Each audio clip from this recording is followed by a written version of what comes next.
네, 윤석열 대통령 축구 국가대표팀과 만찬을 가졌습니다. 기분 좋은 또 여운이 오래 남는 감동적인 만찬이었습니다. 윤석열 대통령은 카타르 월드컵 축구 국가대표팀을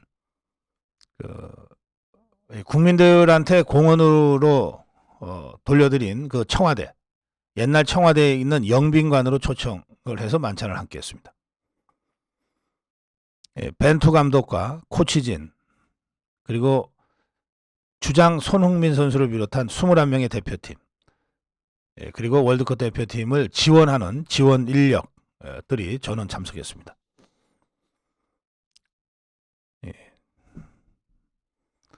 윤석열 대통령과 김건희 여사가 영빈관 2층 리셉션장에서 참석자를 맞으면서 한 명 한 명 인사를 나눴는데, 이때 주장 손흥민 선수가 대회 중에 착용했던 주장 완장 있죠. 이쪽에다가 이렇게 차고 있는 완장입니다. 이 주장 완장을 윤석열 대통령 왼팔에 이렇게 채워주면서 초청해 주셔서 고맙습니다. 주장으로서 이렇게 인사를 했습니다. 윤석열 대통령은 여러분이 보였던 투혼 저도 보이겠습니다. 이렇게 만찬 축사를 했습니다. 꺾이지 않는 마음으로 끝까지 도전하는 선수들의 모습에서 커다란 울림을 받았다. 저와 우리 국민들에게 여러분은 월드컵 우승팀이다. 이 대목에서 윤석열 대통령이 잠깐 울먹했던 것 같습니다. 꺾이지 않는 마음으로 끝까지 도전하는 이 대목은 중꺾마를 차용한 거죠. 중꺾마. 중요한 건 꺾이지 않는 마음. 그래서 중요한 건 꺾이지 않는 마음, 그래서 중꺾마. 요즘 젊은 청년들이 많이 쓰는 말입니다. 포르투갈전 극적 역전승을 거둔 뒤에 중요한 건 꺾이지 않는 마음이라는 문구가 적힌 태극기를 흔들어서 화제가 된 뒤에 다들 쓰게 된 말이죠. 이 중꺾마, 꺾이지 않는 마음. 이걸 차용해서 윤석열 대통령이 월드컵 축구 국가대표팀에게 그 노고를 치하했습니다. 벤투 감독은 대표팀에서 4년 넘는 긴 여정 굉장히 행복했다. 국민의 열정적 응원에 감사한다. 이렇게 인사를 했습니다. 이 청와대 국민공원에 있는 영빈관, 이것을 만찬장으로 정한 이유에 대해서 대통령실은 국가대표팀을 최대한 예우하기 위해서 영빈관에서 만찬을 준비했다. 이렇게 설명했습니다. 다들 행복하고 오랜 여운이 남는 멋진 만찬이었기를 기원합니다. 자, 다음으로 가겠습니다.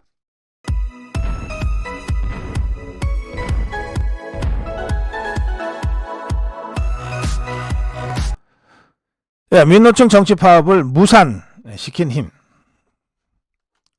조선일보는 이 세 가지 힘이 화물연대 민노총 정치 파업을 무산시켰다라고 분석합니다. 첫 번째는 문재인 대통령과 문재인 정부가 강행한 업무 복귀 명령입니다. 업무 재개 명령입니다.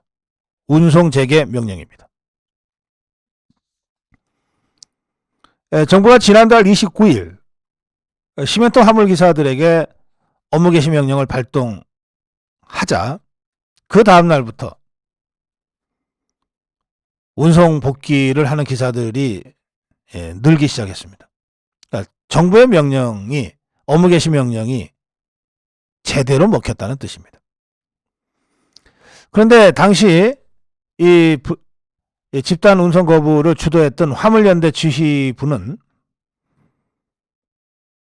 뭐 설마 발동하겠어? 이런 분위기가 팽배했답니다. 그동안 이 좌파 정권은 말할 것도 없고 우파 정권에서도 말로 엄포는 많이 났지만 실제로 법을 지키기 위해서 정부가 직접 행동한 적은 거의 없었다는 것이 민노총 화물연대의 경험이었던 거죠.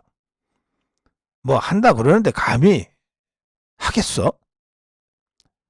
그래서 대처를 제대로 하지 못한 상태에서 실제로 업무 개시 명령이 떨어지니까 화물연대 조합원들이 우왕좌왕하게 되고 그중에 이탈자들이 속속 나타나게 되면서 화물연대의 집단 운송 거부가 무너지기 시작했다.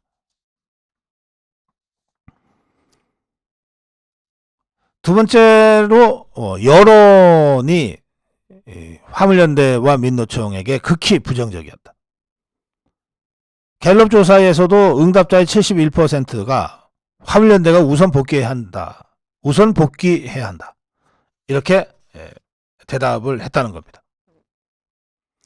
또 화물연대가 지난 6월 달에 집단 운송 거부를 했다가 불과 무슨 넉 달, 5달 만에 다시 또 집단 운송 거부를 하고 나서니까 이건 뭐지?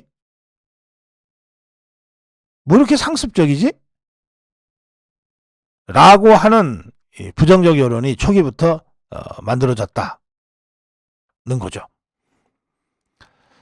또 화물연대가 생계와 직접 관계가 없는 정치 파업을 벌이고 있다. 이런 국민적 인식도 이 화물연대와 민노총의 정치 파업에 부정적인 그런 여론을 형성하는 데 주요한 요인이 됐습니다. 그러다 보니까 다른 민노총 소속의 노조들이 동조 파업, 연대 파업을 하려다가도 우리가 왜 그걸 해야 돼? 조합원들을 제대로 설득하기가 어려웠습니다. 그래서 지하철 노조 하루 만에 파업 처리하고 철도 노조는 아예 예고했던 파업을 들어가지를 않았습니다. 이렇게 민노총 산하 조직들 중에서도 비교적 조직력 강하고 투쟁력 강한 것으로 알려진 노조들이 속속 총파업 대회로 해서 이탈해버리게 되면서 화물연대 하나만 외롭게 고립돼서 싸우지 않을 수 없는 상황이 돼버렸던 것이고요. 그러자 보름 만에 백기항복을 할 수밖에 없었다는 겁니다. 여기에 마지막으로 MZ세대의 의식 변화가 상당히 주요했다. 특히 서울 지하철 내 올바른 노조, 숫자는 몇 명 안 되지만 이들이 파업에 전혀 참여하지 않았던 것, 명분 없는 파업이라고 총파업에 불참했던 것, 이것이 서울 지하철 노조의 연대 파업 철회로 이어졌고 그것이 전체적으로 민노총 총파업의 동력에 상당한 손실로 가져왔다. 이 세 가지 요인들을 얘기합니다만 저는 그 중에서 제일 중요한 것은 여론이라고 생각합니다. 국민 여론이 시도 때도 없이 정치 투쟁하고 이념 앞세운 총파업 가지고 정권 협박하는 이 민노총의 상투적인 때법, 상투적인 불법, 탈법, 편법, 집단행동에 진저리를 치고 있는 겁니다. 법 위에 군림하는 것처럼 오만방자하게 행동했던 민노총의 이런 행동들을 지난 문재인 좌파 정권 5년 동안에 지겹도록 많이 봐왔던 겁니다. 우리 국민들이. 국회 담벼락을 무너뜨려도 누구도 잡아가는 사람 없고, 회사 쳐들어가갖고 이 임원을 두들겨 패도 출동한 경찰이 멀뚱멀뚱 쳐다보기만 하고, 이런 일들을 수없이 많이 겪으면서 민노총에 대한 이 진저리를 치게 된 겁니다, 국민들. 더구나 민노총 지도부, 민노총의 핵심 조직이라는 금속노조, 뭐 대기업 노조, 연봉이 1억 가까이 된다는 얘기들이 계속 확인되고 있지 않습니까? 연봉 1억 받으면서 왜 저런 식으로 맨날 자기들은 소수파라고 그러고 사회적 약자라고 그러지? 이런 이 비판들이 수많은 어렵게 하루하루를 버텨온 우리 대한민국 국민들, 서민들 입에서 안 나올 수가 없었지 않습니까? 연봉 1억씩 받는 자들이 임금 좁혀준다고 맨날 집단적으로 행동하고 파업하고, 그런데 또 다른 한편에서는 그 몇십만 원 집세 내지 못해서 극단적 선택을 하는 영세한 자영업자들이 있고,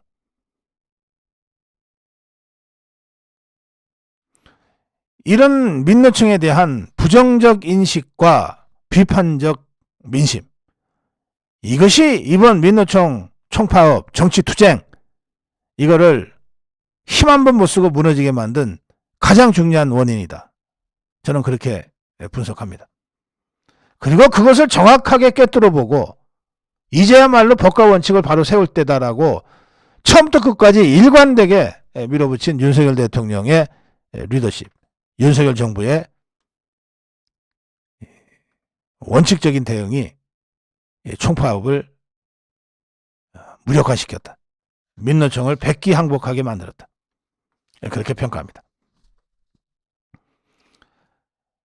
이 화물연대가 집단운송 거부를 포기했습니다만, 그렇다고 이자들이 그 보름 동안에 저지른 범죄가 면죄부를 받는 건 아니죠. 이들이 저지른 범죄는 그것대로 이제 사법 처리를 해야 됩니다. 정부는 피해 현황을 파악하고 집회 중에 자동차 번호판을 무단 분리한 34명을 형사고발하는 후속 조치를 이어갔습니다. 운송거부를 거부한 69개 업체에 대한 조사에 착수했고, 그리고 이 경찰은 화물 차량 손괴, 운송방해 등 혐의로 총 41건 60명을 수사 중입니다. 이를 위해서 경찰은 경찰관 기동대 4,500명, 수사 형사 1,521명, 교통경찰 1,386명을 추가 배치했습니다. 그리고 수사 중인 60명 중에서 7명은 운송방해, 경찰관 폭행 등 혐의로 현장 체포한 상태입니다.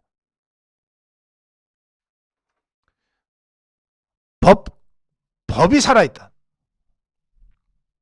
법이 살아있다는 것은 민노총이 백기항복을 해서 이른바 정치 파업 사태가 종료된 후에도 이러한 후속 조치를 통해서 국민들한테 알려져야 됩니다.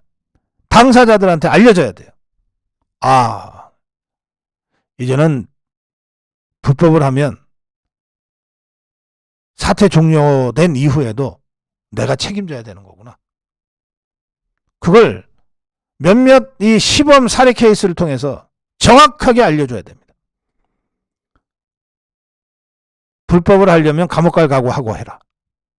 이걸 민노총이건 화물연대건 분명하게 인식시켜야 돼요. 얼마든지 불법 해봐라. 감옥 갈 각오가 돼 있으면. 뭐 감옥 가겠다, 나 불법 저지르고 감옥 가겠다 그러는 거야. 막을 방법이 없어요. 감옥 보내는 수밖에 없죠. 그러나 저는 민노총의 절대다수 99.99%의 조합원들은 감옥 갈 각오 돼 있냐, 불법 해봐라 할 때 불법 행동 하지 못합니다. 하지 않습니다. 그들이 왜 그래야 됩니까? 종북 주사파도 아닌데.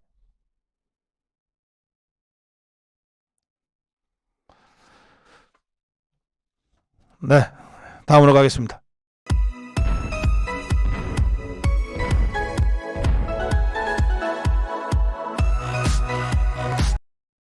안전운임제 원천부여다. 안전운임제입니다. 오타가 났어요. 이게 저 안전운임제 3년간 연장하면서 안전운임제 제도 자체에 대한 논의를 계속하자. 이게 이제 정부 여당이 이런 집단 운송 거부를 가면 우리 경제 전체가 마비되고 타격을 받게 되는 것은 불을 보듯 뻔하니까 이 화물연대가 집단 운송 거부로 가지 않게 하기 위해서 제안했던 타협 안입니다. 안전운임제 3년간 일단 연장하면서 이후에 논의를 해가자. 그런데 이자들이 이것을 뒤집어 엎고 발로 걷어차고 집단 운송 거부로 돌입을 해버렸어요. 이게 단순히 안전운임제만이 아니고 안전운임제를 내세웠지만 뒤로는 윤석열 정부를 무너뜨리겠다고 하는 종북주사파와 민노총 지휘부의 전략적 지침에 따라서 움직였다고 저는 확신합니다. 이 화물연대가 이제 백기항복을 하면서 마지막으로 내건 게 그래도 3년간은 화물운임제 좀 연장해 주셔야죠. 한다고 그러셨잖아요. 이겁니다. 그 웃기는 소리. 원희룡 장관이 이미 여러 차례 얘기했습니다. 아니 우리가 그걸 제안한 것은 맞다. 그런데 당신들이 그 제안을 걷어차고 집단 운송 거부로 나가지 않았냐. 그 순간 우리의 제안은 아무 의미가 없어졌다. 무효가 된 거다. 화물연대가 집단 운송 거부하면서 우리 경제에 끼친 직접 간접적 피해만 4조 이상이다. 그럼 그거 어떻게 책임질래? 저는 이랬으면 좋겠어요. 좋다. 우리가 애초에 3년 안전운임제 3년 연장안을 제안한 바 있다. 오케이. 지금 그거라도 받겠다는 거냐? 오케이. 그러면 그렇게 하자. 대신에 안 해도 될 집단 운송 거부 당신들이 하는 바람에 4조가 국가 경제에 4조가 손해났다. 그거 물어라 그러면. 그렇게 하면은 공평하지 않겠어요? 화물연대의 이 무모한 말도 안 되는 이 집단 운송 거부 때문에 4조 이상의 손실이 났습니다. 우리 국민들이 손실을 입었고 기업들이 손실을 입었어요. 이거 안 해도 될 거였습니다. 이자들이 정부가 애초에 제시한 안전운임제 3년 연장안을 그때 받았어. 집단 운송 거부 안 했으면 아무 일이 없었어요. 지금 화물연대가 그 3년 연장 안전운임 3년 연장안을 해달라고 지금 얘기하는 것 아닙니까? 그러면 오케이. 그때 받았으면 4조 이상 손해가 안 났는데 니들이 그때 그거를 발로 걷어차고 튀어나가는 바람에 4조 손해가 났으니 4조 손해를 배상을 해. 그러면은 집단 운송 거부 전에 상태로 돌아가서 3년 연장안 우리가 합의해 줄 수 있어. 이게 사리에 맞는 것 아닙니까? 돈이 없으면 몸으로 뛰어든지. 손해를 원상복구할 능력이 없으면 몸으로라도 떼어야지 뭐. 그래서 이 안전운임제 연장안은 원천적으로 무효가 됐다. 당신들이 무효로 만들었다. 이게 국토교통부의 입장이고 대통령실의 입장이고 국민의힘의 입장이에요. 이 입장에서 물러서지 않기를 바랍니다. 백기항복했다고 해서 불쌍해 할 거 없어요. 저자들은 틈만 보이면 언제든지 다시 달려들어서 더 내놓으라 할 자들입니다. 물에 빠진 개 구해주면 구해준 사람 손을 물고 달려듭니다. 물에 빠진 사람 구해줬더니 보따리 내놔라고 하는 우리 속담도 있지 않습니까?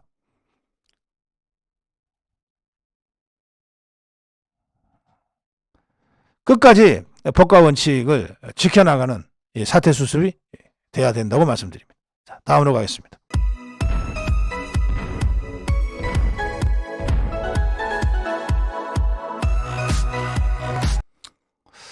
자, 이제부터 웃기는 얘기가 나오는데 제가 터져 나오는 실소를 잘 참으면서 방송을 할 수 있을지 모르겠습니다. 웃다가 방송 중단돼도 여러분들이 그러려니 하고 양해를 구해 주시기를 미리 말씀드립니다. 예. 이번 정론일침은 노동당 집권 8,000년입니다. 이것들이 참 8,000년 집권하겠답니다. 북한의 조선노동당이요.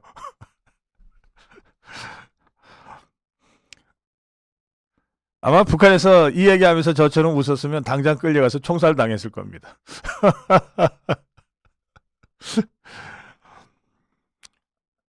자, 북한 노동당 기관지 노동신문 일면 기사입니다. 어제 나온 기사인데요. 노동당 기관지 노동신문의 일면 기사입니다.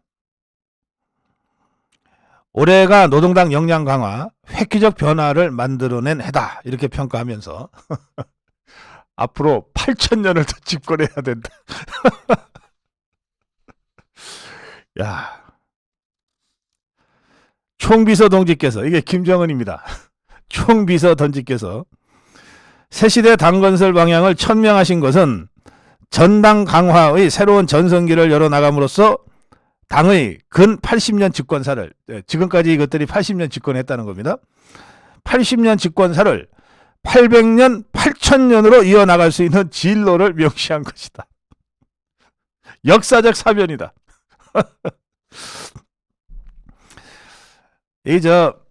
원래 중국 사람들이 좀 과장법이 심하죠. 뭐 백발 삼천장 이런 거 있잖아요. 백발이 3,000장이나 된다. 뭐 이 황당한 과장법은 무협 소설에서나 쓰는 겁니다. 근데 이것들은 뭐 무협 소설도 아니고 완전히 SF 같은 얘기를 하고 있어요. 집권 8,000년을 하겠답니다. 솔직히 8년 후를 기약하기도 어렵고 8개월 후를 기약하기도 어려운 것이 지금의 김정은 체제 아닙니까? 근데 뭐 제가 어느 곤충학자한테 들은 얘기인데요. 하루살이가 실제로는 하루를 사는 게 아니라 한 일주일쯤 산다 그러는데, 그게 그 하루살이들한테는 우주와 같은 긴 수십억 년의 시간에 해당되는 그런 시간이라는 거예요. 거기에 온갖 역사가 이루어진다 그럽니다. 네. 앞으로 8개월 안에 망할지 8년 안에 망할지 모를 이 북한 김정은이가 8,000년을 얘기하니까 그야말로 하루살이 인생 참 불쌍하다, 그런 생각이 듭니다. 김정은의 모든 것이 역사가 되는 것이 북한입니다. 김정은의 모든 것이 역사가 돼요. 이런 사회는 스탈린도 모택동도 만들지 못했던 사회입니다. 전 세계에서 유일하게 이 북한, 김일성, 김정일, 김정은 이 3대 세습 체제만이 만들어낸 역사죠. 그야말로 괴물 사회입니다. 근데 왜 갑자기 8,000년이 나왔을까? 전문가들은 그래도 이런 걸 분석을 해야 되거든요. 김정은이 생일이 1월 8일이랍니다. 팔자가 들어가잖아요. 그러니까 1월 8일에 팔자를 강조하기 위해서 800년, 8,000년, 80년 이러고들 있다는 거예요. 안보부서 관계자가 이렇게 설명했습니다. 내년 김정은 생일 1월 8일을 공식화하고 4대 세습에 이어 영구 세습 이어갈 준비를 하겠다. 이것이 800년, 8,000년 집권설이다. 자, 다음으로 가겠습니다.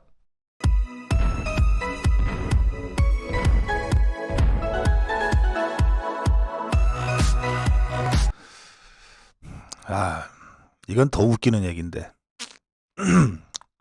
잘 참고 제가 방송해 보겠습니다. 문재인이가 유기견 돕기 달력을 만들어서 판답니다. 나 도저히 못 찾겠네.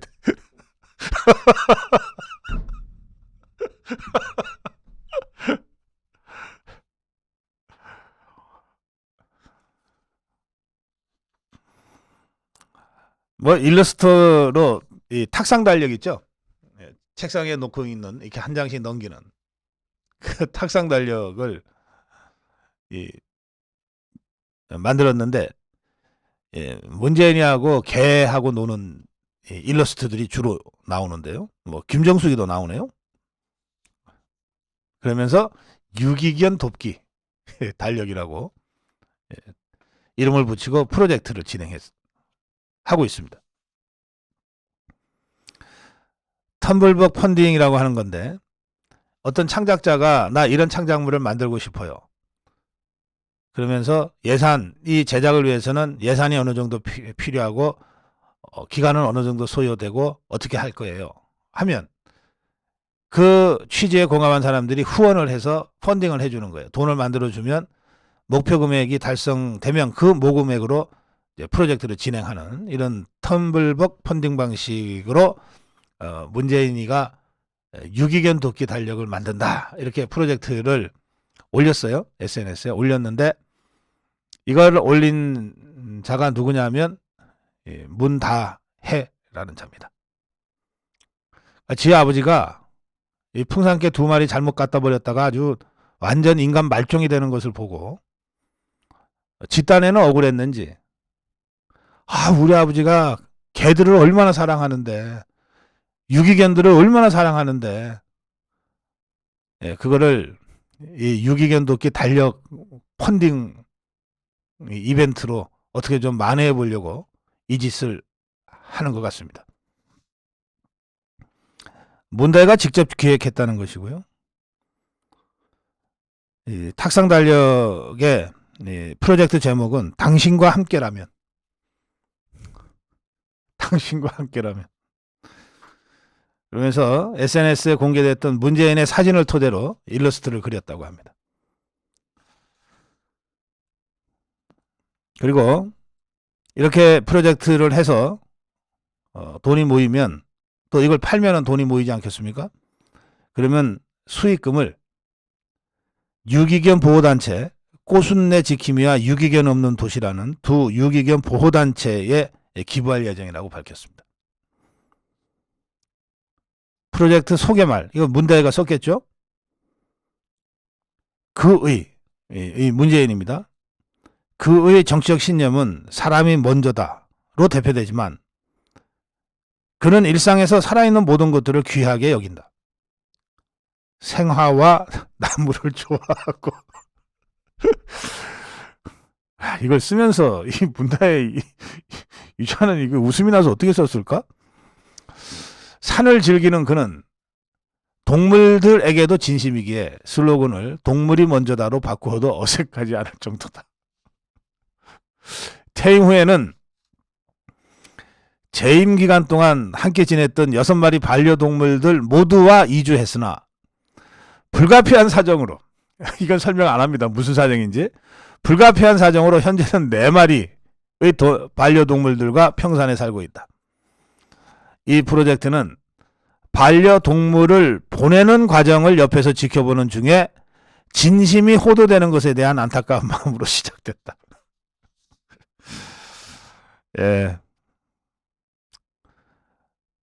이 펀딩 액수 목표 금액이 200만 원이었다고 합니다. 200만 원이면 할 수 있는 프로젝트인데 이걸 굳이 SNS에 올렸어요. 펀딩 첫날에 900만 원이 모였다고 합니다. 그러니까 이미 프로젝트는 이제 확정이 된 거죠. 뭐 논평까지 필요할 일은 아니고요. 그렇죠. 뭐 여기다 대고 무슨 논평을 하겠습니까? 그냥 딱 한마디만 할게요. 얼마나 쪽팔렸으면 이렇게라도 해서 좀 이미지 만회해 보려고 할까. 참 불쌍해 보입니다. 그 애비나 그 딸이나. 자, 다음으로 가겠습니다.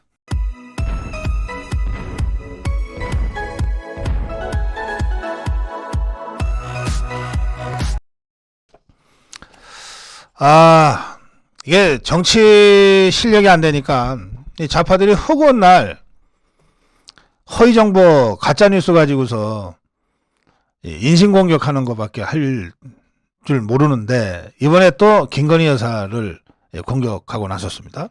그런데 좀 최소한 좀 기본적인 팩트 체크도 안 하나 이것들은. 이번에 공격은 이런 겁니다. 이 사진인데요. 네, 뭐냐면 윤석열 대통령과 김건희 여사가 얼마 전에 그 국빈 방문했던 그 응우옌 수원 푹 베트남 국가주석하고 마주 앉아 있는 장면이에요. 그렇죠? 예.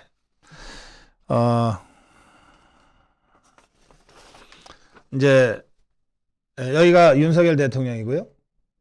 예, 김건희 여사입니다. 그리고 뒤쪽에 앉아 있는 사람은 아마 통역일 거고요. 여기엔 푹 베트남 국가주석입니다. 이렇게 앉아 있잖아요. 그런데 여기에 이제 김건희 여사의 발 쪽 부분을 보면 이게 슬리퍼 신은 거가 보일 거예요. 이거를 공격을 하고 나섰습니다. 김건희 여사가 베트남 푹 국가주석과 만나는 자리에서 무례한 행태를 보였다. 이게 이제 민주당 당원들 사이에 쫙 퍼졌어요. 김건희 여사가 베트남 국가주석과 만나는 자리에 슬리퍼를 신고 차를 마셨다. 이런 무례한 짓이 어디 있냐 이랬습니다. 자, 이 사진인데요. 이게 김건희 여사가 지금 맨 앞쪽으로 잘 보이니까 슬리퍼 신은 게 보이죠. 그 옆에 윤석열 대통령이 신은 것도 실내화 슬리퍼입니다. 푹 국가주석이 신은 것도 실내화 슬리퍼입니다. 자, 지금 이 사진, 화면 덮은 사진 보면 윤석열 대통령 발 쪽에 있는 게 저게 구두가 아니고 실내용 슬리퍼잖아요. 이게 왜 그러냐면 상춘제가 실내거든요. 이게 지금 국민공원으로 돌려드린 청와대 상춘제예요.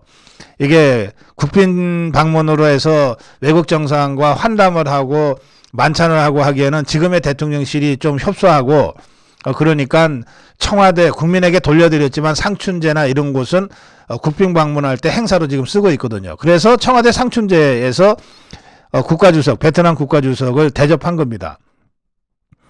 이 장소는 청와대 상춘제고 실내에서 차를 마시면서 담소하는 차담회 자리입니다. 실내니까 당연히 실내화로 갈아 신은 겁니다.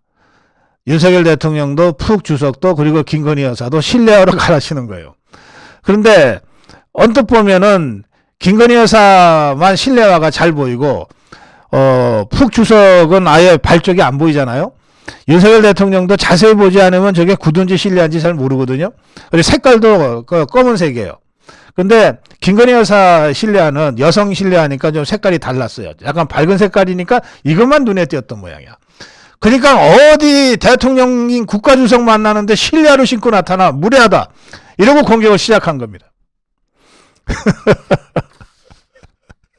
다 이런 이 밑에 사진 한번 보실까요? 뭐 여러분들 진짜 꼴보기 싫은 둘이 앉아 있습니다. 하나가 문재인이고 하나가 이재명입니다. 문재인이가 대통령일 때 찍었어요. 어디서? 예, 상춘제 같은 곳에서. 이 자들이 신고 있는 게 뭡니까? 둘 다 실내화입니다.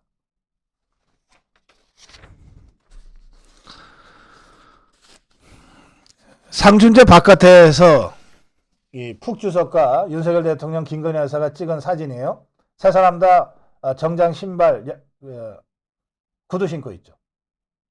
이렇게 신고 있다가 상춘제도 들어가면서 실내화로 갈아 신은 거예요.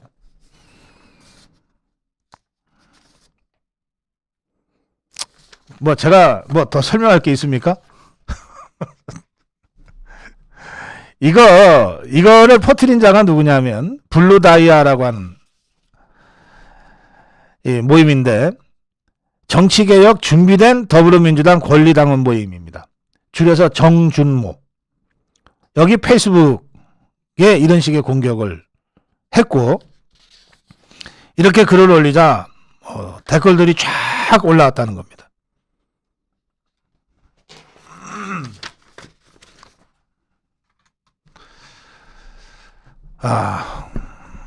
사법 처리해야 되겠죠.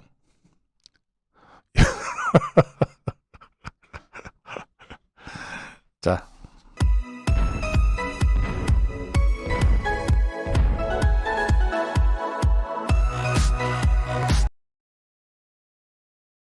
MBC 이번엔 여론조사 조작. 자, 이 화면이 MBC가 방송한 화면입니다. 여기 보면 그래픽이 나와 있죠. 여론조사 몇 퍼센트 몇 퍼센트 나와 있죠. 이 그래픽 말이죠. 방송 진행하다가 진행자가 갑자기 그저 그래픽 좀 띄워주세요 하면 바로 띄울 수 있는 겁니까? 적어도 몇 시간은 작업을 해야 되는 겁니다. 적어도 방송 전에 몇 시간은 작업을 해야 이런 그래픽이 만들어지고 숫자가 채워져서 방송에 자료 화면으로 쓸 수 있는 겁니다. 근데 이 자료에 보면 여론조사인데요. 업무 개시 명령에 찬성 29, 반대 54. 좌파들의 입장을 고스란히 반영한 이 여론조사인데, 여론조사라면 마땅히 있어야 될 여론조사 출처에 대한 근거가 하나도 없어요. 이건 뭐냐? 제대로 된 여론조사가 아니었다는 겁니다. 제대로 된 여론조사가 아닌 것을 여론조사인 것처럼 위장해서 지금 방송을 하고 있는 겁니다. 제가 한 40년 방송 생활을 하면서 선거 방송을 매번 했는데, 그때마다 가장 신경 썼던 것이 여론조사와 관련된 겁니다. 어떤 경우에도 여론조사 수치를 얘기할 때는 그 여론조사의 출처를, 그것도 여심위, 여론조사 심의위원회에 등록된 그 여론조사 회사의 출처를 정확하게 밝혀야 됩니다. 어느 여론조사가 언제 했고, 몇 명을 대상으로 했고, 어떤 조사 방식으로 했고, 오차 범위는 어떻고, 응답률은 어떻다. 이거를 얘기를 해야만 돼요. 그렇게 하지 않으면 여론조사의 신뢰성에 문제가 생기고, 신뢰성 없는 여론조사를 자막에 띄워서 숫자를 얘기하는 것 자체가 방송심의에 걸리게 돼 있거든요. 그런데 어느 조사 회사가 몇 월 며칠 날 몇 명을 대상으로 어떤 방식으로 했고, 응답률은 몇 퍼센트고 오차 범위는 몇 퍼센트다, 이걸 패널들이 다 일일이 말로 하기가 어렵잖아요. 그래서 이 경우에는 자료 화면 자막에 이것을 적시해 둡니다. 그러니까 이 화면 하나 띄우려면 적어도 몇 시간 전에는 이게 작업이 돼야 되는 거죠. 자료 화면 그래픽이 그렇게 금방 만들어지는 게 아니거든요. 그런데 이 MBC는 그런 그 여론조사에 대한 기본 이 출처 조사, 출처 관련 정보를 전혀 내놓지 않고 그냥 이 화면만 띄운 거예요. 이게 보니까 정식 여론조사가 아니었어요. 예, 국민의힘에서 논평이 나왔습니다. MBC가 또 사고를 쳤다. 5일 방송에서 한 패널이 여론조사라고 주장하면서 정치 어플리케이션의 단순 찬반 조사 결과를 여론조사처럼 위장을 해서 화면에 띄우고, 화물연대 업무 개시 명령 반대 의견이 더 높았다고 공개했다. 표본 오차, 응답률 등 필수 제공해야 될 정보조차 적시하지 않았다.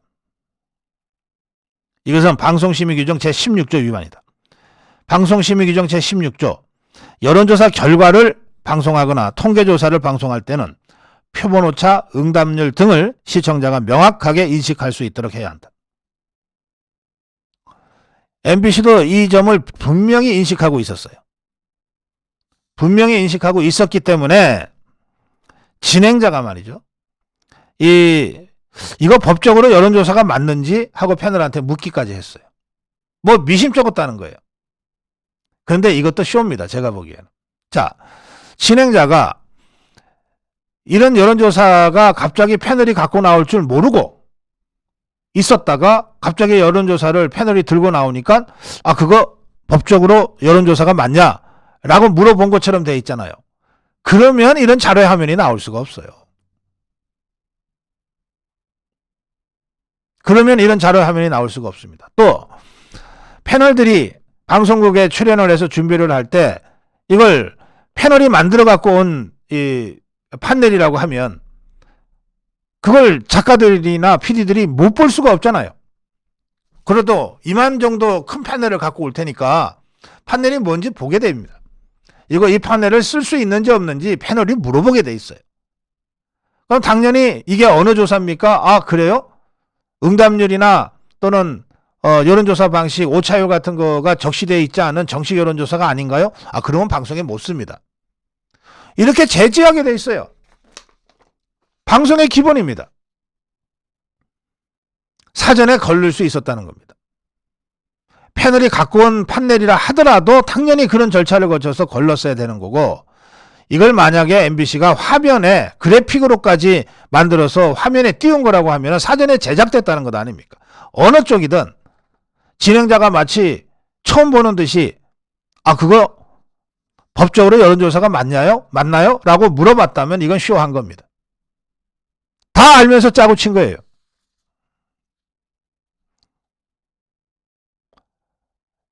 예, 국민의힘 논평입니다. MBC는 자막 조작, 영상 조작에 이어 여론조사 조작까지 자행하면서 언론자유 운운하고 있다. 메이저 언론 운운하면서 국격 추락에 앞장서는 행태 국민들께서 결코 좌시하지 않을 것이다. MBC의 이 거듭된 일탈, 파행, 언론이기를 스스로 포기하고 있는 이 행태, 이걸 언제까지 우리가 인내하고 봐줘야 되는지, 저는 이미 임계점을 넘어도 한참 넘었다. 어떤 형태로든 근원적 대책이 필요하다. 그 말씀을 다시 드립니다. 다음으로 가겠습니다.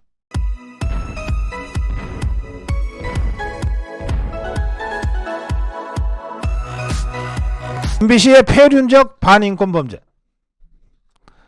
국민의힘의 공정미디어위원회가 성명을 냈는데 MBC 경영진은 이제라도 파업 불참했다는 이유로 88명의 기자들로부터 마이크를 빼앗았던 것을 돌려줘야 한다. 이랬습니다.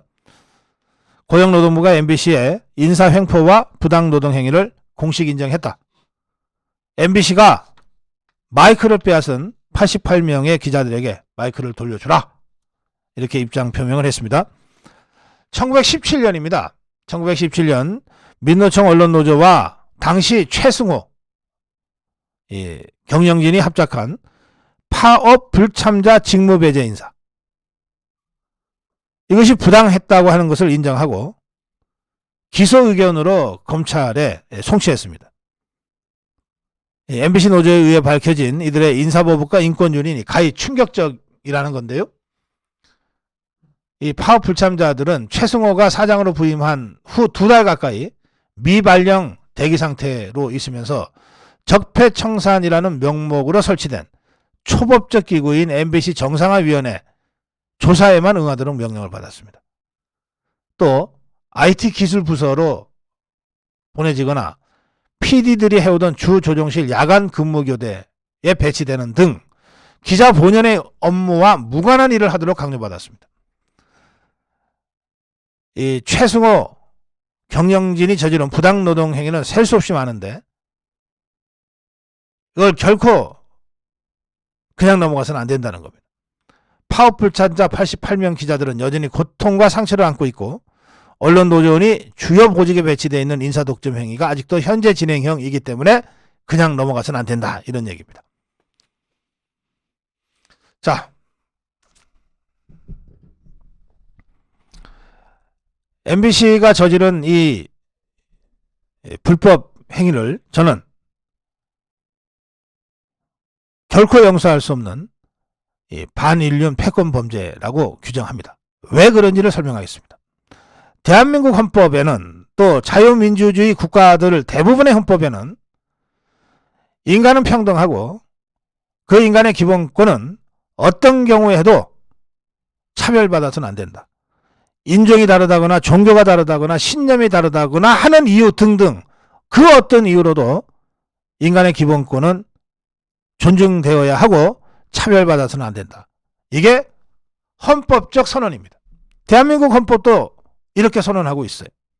자, 그런데 이 MBC 최승호 집행부라고 하는 자들은 인종차별, 인종에 의한 것, 종교에 의한 것, 신념에 의한 것도 아니고 오로지 자기들이 강행한 파업에 참가했냐 안 했냐를 기준으로 해서 폭력적으로 차별을 해놓은 겁니다.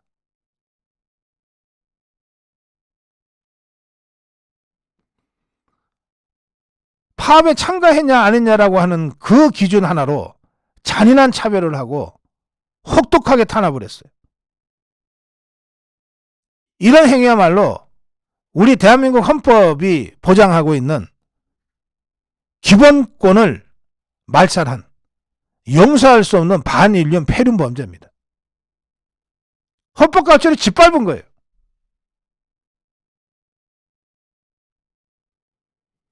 MBC뿐 아니라 KBS도 그 짓을 했고 대다수 언론에서 다 그 짓을 했습니다. 언론이 장악하고 있는 모든 언론에서 자기네 편이냐 아니냐를 가르고 파업에 참가했냐 안 했냐를 갈라서 마치 지금의 화물연대 조합원들이 비조합원들의 정상운행에 쇠구슬을 쏴서 위협하고 폭력을 행사하듯이 파업에 참가했냐 안 했냐, 노조에 가입했냐 안 했냐라고 하는 기준 하나를 가지고 대한민국 헌법이 보장하고 있는 기본권을 유린하고 폭력적인 차별을 자행한 겁니다. 이거 그냥 넘어가야 되겠습니까? 헌법이 유린된 이 상황을 우리가 몰라서 넘어갈 수는 있지만 알고 나서야 어떻게 넘어갑니까? 배후까지 철저히 추적해서 사법적 응징을 가해야 되지 않겠습니까?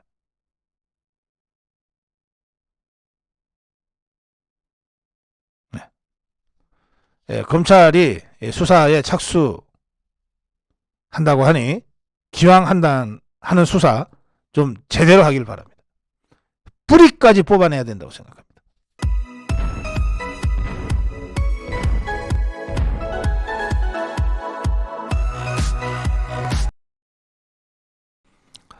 네, 이재명과 정치 공동체 딱 2명. 예, 조응천이가 대장동 진실을 가장 잘 아는 건 이재명 아니냐. 이재명이가 좀 설명 좀 해라 이제. 이렇게 치고 나왔어요. 그런가 하면 이재명 지지자들 개딸 양아 이 자들은 이재명이와 조국을 친 것은 이낙연이다 이러면서 이낙연한테 일제히 공격을 퍼붓고 있다고 합니다. 뭐 끝날 때는 되게 이렇게 지기들끼리 머리 받고 싸우다가 끝납니다. 얼마 전에 이재명과 정치공동체다. 나는 이재명 대표와 정치공동체다. 이러면서 캠페인을 시작했던 자가 정청래라고 있지 않습니까? 이 자가 릴레이에 동참해 주세요. 이게 최고위원이에요. 꼴에. 최고위원 회의에서도 동참해 주세요. 동참해 주세요 했어요. 마침내 동참자가 한 명이 나왔습니다. 이해식이라고 그 국회의원인데 초선 기억하십니까? 그 이재명이가 대통령 후보 캠프 차렸을 때 후보 부인 무슨 수행이라고 해서 현역 의원이 그 김혜경이 수행을 했어요. 그게 이해식입니다.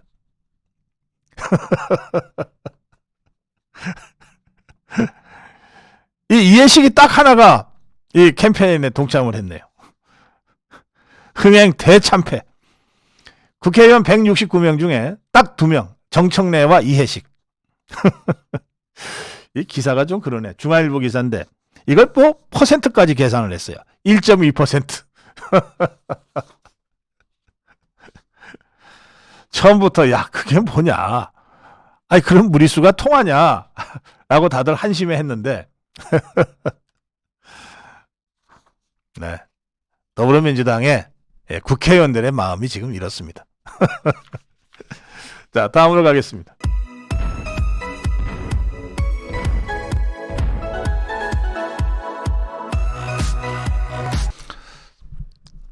지금 이재명이 쪽이나 정진상이나 김용이나 뭐 지금 다 뭐 좌불안석일 거예요. 언제 이 자기들이 덮었던 이 새로운 이 진실이 드러나고 언제 검찰이 추가 수사를 하게 될지, 언제 이재명이를 나오라고 그럴지 지금 뭐 내일 앞을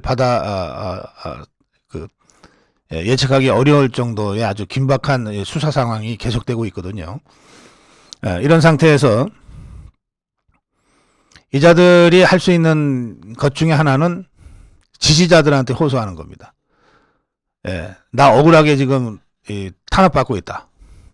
지지자들한테 호소하는 것밖에 더 있겠어요. 이자들이 할 수 있는 게. 그런가 하면 이 상황을 지켜보는 더불어민주당, 안 그래도 이재명이가 마땅치 않아 했는데 이제 이런 식의 사법 리스크가 현실화되니까 차제에 이재명이 정리하고 가자고 하는 반 이재명, 비 이재명계 쪽의 목소리가 더 커질 수밖에 없죠. 이 목소리 중에 이원욱이라고 있습니다. 이원욱이 이 반명계의 아주 반 이재명 입장에 서서 아주 거칠게 지금 이재명을 공격하고 있는 이 국회의원인데, 이원욱이가 라디오 인터뷰에서 이렇게 얘기했어요. 현재 사법 리스크에 대한 당내 우려는 70도 내지 80도 수준이다. 70도 80도만 돼도 손 놓으면 되는데, 화상 입는데, 어제는 70도 80도 수준이다. 임계점에 점점 다가오는 느낌이다. 검찰이 정확한 물적 증거를 들이대지 못하기 때문에 70도 내지 80도 정도지,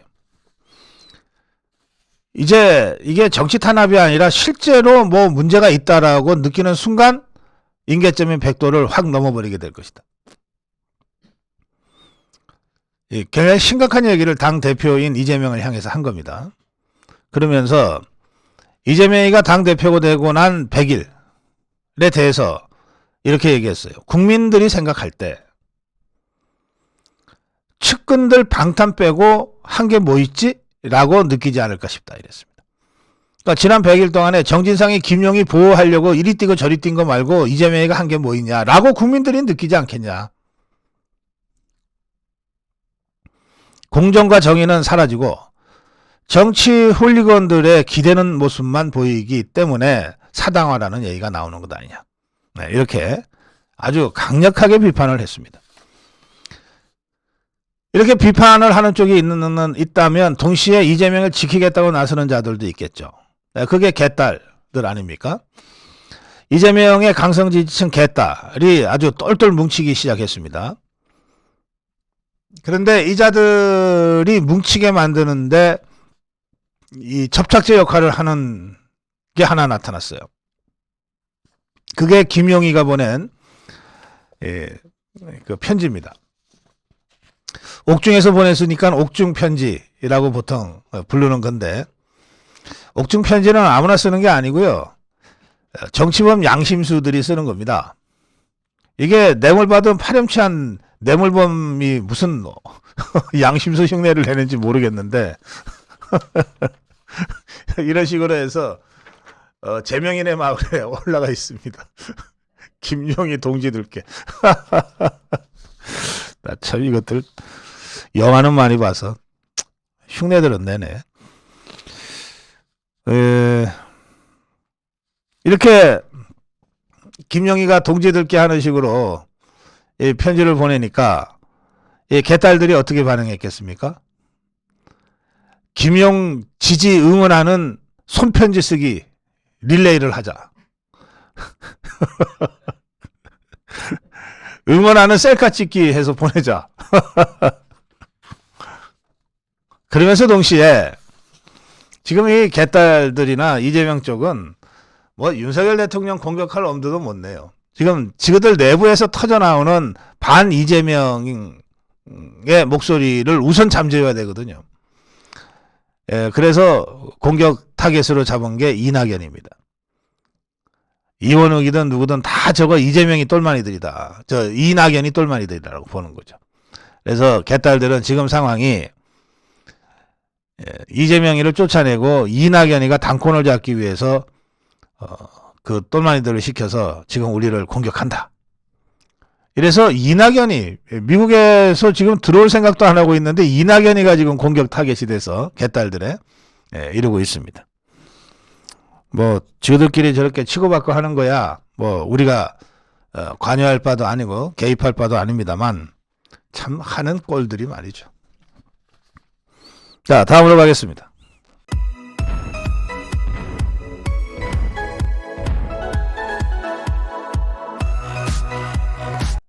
그 대장동 사건의 점차 그 중요성이 더 커져가고 있는 사람이 하나 있습니다. 그게 이기성이라는 자인데요. 이게 저 분양 대행업체 대표입니다. 돈은 이쪽 이 분양 대행업체 쪽에서 현금으로 만들어져서 나무기를 거쳐 김만배를 거쳐 뭐 유동규를 거쳐 이재명이 쪽으로 흘러 들어간 것 같습니다. 이 분양 대행업체를 하는 이 이기성이라는 자 정말 이례적으로 누가 봐도 특혜다 싶을 정도로 특혜를 받았습니다. 대장동 사업에 5 구역을 전부 독점을 했거든요. 분양 독점을 했거든요. 뭐 제가 좀 알아본 바로는 이게 건설 사업에서 비자금을 만들어내기 제일 좋은 곳이 분양 쪽이라고 합니다. 그러니까 시행사와 시공사가 비자금을 만드는 것은 상대적으로 이 회계 처리나 이런 것들이 어려워서 그렇게 쉽게 비자금을 만들지 못하는데 막상 마지막에 현금을 만드는 것이 분양이거든요. 그래서 분양사를 통한 비자금 조성이 지금 건설업계에 이를테면 관행처럼 되어 있다고 합니다. 이 이기성이라는 자 바로 그 분양을 5개 지역을 독점해서 하면서 돈을 만들어냈던 것 같습니다. 근데 이 이기성이라는 자가 누구냐면 박영수, 이 박근혜 대통령을 이 함정에 빠뜨려서 감옥에 보낸 그 박영수 특검의 인척이라는 겁니다. 그리고 이 박영수라는 자는 이 대장동 일당들이 만든 50억 클럽에 들어가 있는 자죠. 자, 어쨌든 이 이기성이라는 자도 돈 벌고 뭐 좀 해보려고 이 짓을 했겠지. 지가 감옥 가려고 누구 대신해서 감옥 가려고 이 짓을 하지는 않았지 않겠습니까? 그러니까 대장동 일당들이 다들 한판 크게 해서 조 단위로 이 사기쳐서 해먹는 데까지는 성공을 했는데 그 과정에서 다들 겁들이 좀 났던 것 같아요. 그래서 나중에 문제가 되더라도 나는 살아야지 하는 생각으로 녹취록을 그렇게 자꾸 만들어낸 것 같습니다. 이 도둑놈들끼리는 모이면 서로를 믿지 못하는 거죠. 저게 언제 나를 배신할지 모른다 싶으면 자기 생명, 안전을 위해서 보험 들듯이 이게 상대방하고 대화하고 전화하는 걸 다 녹취를 해놓는 모양입니다.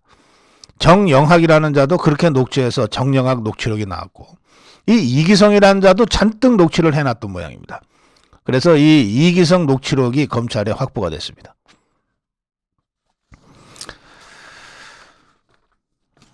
이 검찰이 이렇게 이기성 녹취록을 확보를 하고 수사에 들어가니까 이제 크로스 체킹이 가능해진 거죠.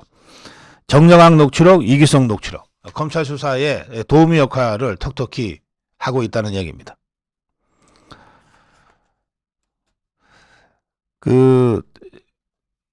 돈 현찰이 만들어져서 어쨌든 이재명이 측으로 흘러 들어간 건데 이 이기성이라는 자가 이 돈을 만들어 주고 그리고 뭐 특혜를 받고 하는 과정에서 뭐가 잘 안 돼서 이 내용 증명을 보낸 게 있거든요. 그 내용 증명과 이 이기성이가 만들어 놓은 녹취록 이걸 토대로 이리저리 맞춰 보니까 이기성이가 돈을 만들어서 나무기한테 주고 나무기가 이걸 김만배하고 유동규한테 주고 이게 정진상이나 김용희한테 흘러가서 결국은 이재명한테까지 흘러간 것으로 보이는 겁니다. 그러니까 이제 돈이 어떻게 만들어졌고 어디로 흘러갔다는 것이 어느 정도 흐름이 잡히니까 그것을 물적 증거로 확인하는 일만 남은 거죠. 지금 검찰의 수사력은 바로 그 대목에 집중되어 있다. 그런 뜻입니다.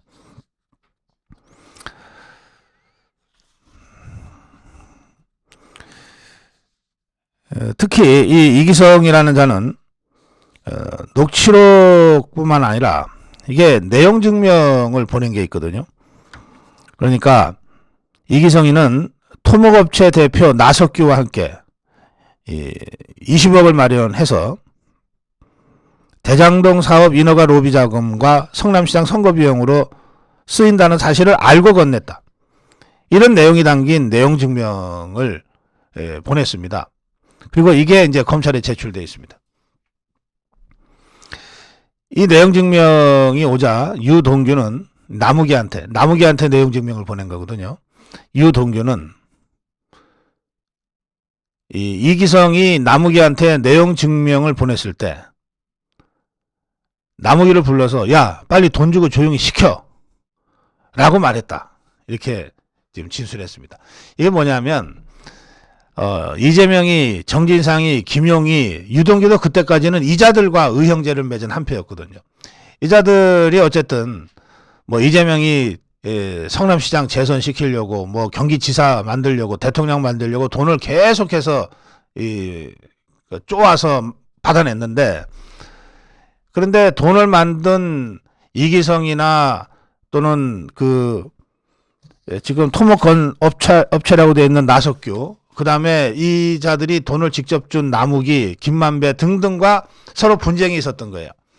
분쟁이 있고 돈 돌려달라고 내용 증명을 보낸 거거든요. 그러면서 내용 증명에 이거 이재명이 선거에 쓰이는 줄 알고 줬는데 빨리 돌려줘, 이렇게 내용 증명을 보낸 겁니다.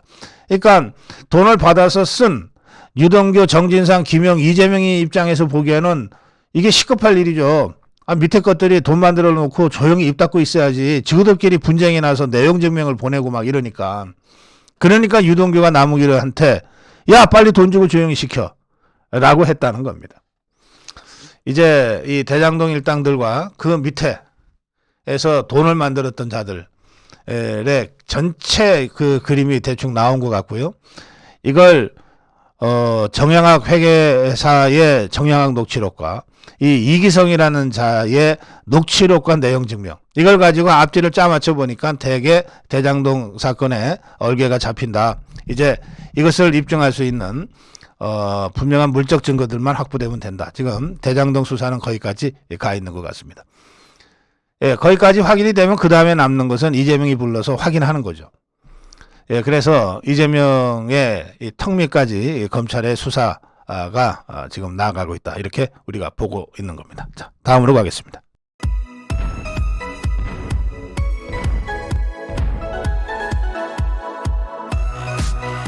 이재명과 정진상은 정치적 동지다. 예, 검찰이 정진상이를 기소하면서 그 공소장에 이재명과의 관계를 정치적 동지라고 적시했습니다. 서울중앙지검 반부패 일부인데요. 이 법조계는 이 정진상이의 공소장에 이재명을 정치적 동지라고 적시한 이상 이제 이재명에 대한 수사는 피해갈 방법이 없다. 검찰로서도 대장동 사업을 최종 결재한 이재명에 대한 수사만 남았다. 이런 이야기들이 나옵니다. 검찰은 이재명의 배임 의혹 등에 대한 수사에 속도를 붙일 전망인데요. 이재명이가 성남시장이던 2014년 3월에 민간 사업자가 특수목적 법인을 통해서 대장동 개발에 참여할 수 있도록 자필 메모로 지시를 함으로써 김만배가 대주주인 화천대유가 대장동 사업을 따낼 수 있는 길을 열어줬다. 또 초과이익 환수 조항이 배제되면서 대장동 사업 지분의 50%를 가진 성남시가 1,822억 원만 정액으로 배당받고 지분 7%에 불과한 화천대유는 4,040억 원을 받아가는 특혜 구조가 만들어졌는데 이걸 누가 최종 승인했는가? 이것을 규명해야 된다는 얘기도 계속 나오고 있습니다. 또 그런가 하면 김용희가 작년 4월에서 8월 사이에 대선 경선 자금 명목으로 대장동 일당으로부터 받은 돈 8억 4,700만 원. 8억 4,700만 원이 이게 어디로 갔냐? 실제 이재명 캠프로 가서 이재명 선거에 쓰였냐 안 쓰였냐 이거를 규명하는 것도 필요합니다. 예, 정진상이가 기소되고 그 공소장에 자신의 이름이 정진상과 정치적 동지라고 적시되는 것을 보고 이재명이가 뭐라고 얘기했냐 하면 정치검찰의 정해진 수순에 따라 정진상 실장이 기소됐다. 저를 직접 수사하겠다고 검찰이 벼르는 모양이다. 뭐 알기는 안 해 잘. 그러면서 한마디 했어요. 검찰이 10년간 털어왔지만 어디 한번 또 탈탈 털어보라고 하지. 저는 단 이론의 사적 이익을 취하지 않았고 하늘을 우러러 한 점 부끄러움이 없다 이랬습니다. 뭐 제가 어제 논평했습니다. 털 것도 없다. 증거가 차고 넘치는데 그냥 길 가다 주우면 이재명 범죄 증거가 되는데 뭘 털기는. 자, 뭐 하여튼 탈탈 털어보라 그러니까 검찰도 널려있는 증거에 대해서 한 번 더 털어서 털면 많이 나올 거예요. 제대로 수사 기소 해야 될 겁니다. 다음 가겠습니다.